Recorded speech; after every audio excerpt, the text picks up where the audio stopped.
الكريم. أما بعد، أعوذ بالله من الشيطان الرجيم. بسم الله الرحمن الرحيم.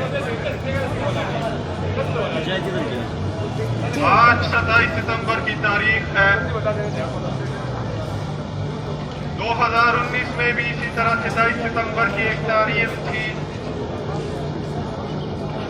اس تاریخ میں یہاں پر اللہ رچ کے در و دیوار گواہ ہے کہ ہم لوگوں پر جو تشدد ہوا، جو لاٹھی چارج ہوا، جو گرفتاریاں ہوئی، حکومت نے ایک ظالمانہ ایکٹ پاس کیا تھا جس ایکٹ کا نام تھا DHA لیکن پاکستان کی تاریخ میں پہلی بار ہوا تھا کہ اسمبلی سے ایکٹ پاس ہوا. 4 سال ہو گئے ہیں، وہ ایکٹ ڈسٹ بن میں گیا ہوا ہے، ٹوکری میں گیا ہوا ہے.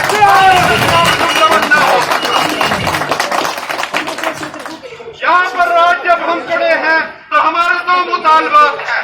پہلا ہمارا احتجاج 2 مطالبات ہیں. ایک جو ہمارے بڑے اسپتالوں میں جو ڈاکٹرز کام کر رہے ہیں، PMOs کہتے ہیں، جو بڑے اسپتال جہاں ایمرجنسی کی صورتحال ہوتی ہے ہر وقت، تو ان کے جو پچھلے 8 سال سے تقریباً تنخواہوں میں اضافہ نہیں ہو رہا. آپ کو پتہ ہے مہنگائی کتنی ہو رہی ہے، تو اس کا اضافہ ہمیں چاہیے. ہمارا مطلب دوسرا ہمارا سیکورٹی ایکٹ کا ہے جو حکومت نے سیاست کی نظر کر دی. آپ کو پتہ ہے اسپتالوں میں پاکستان میں ایک ہی جگہ ہے جہاں سیاست ہو سکتی ہے ان کی سیاسی نمائندگان کی، تو اس جگہ وہ سیاست کی نظر کر دے. تو ہمارا ہے کہ بھائی ہم پہ جو روز حملے ہوتے ہیں اس کے لیے سیکورٹی ایکٹ کا نفاذ فوراً گورنر، اسمبلی چونکہ نہیں ہے، گورنر کے پاس اور بہت سے اختیار ہیں جن کو وہ استعمال میں لاتے ہیں، تو ہمارے لیے بھی ایک اختیار سے استعمال کریں.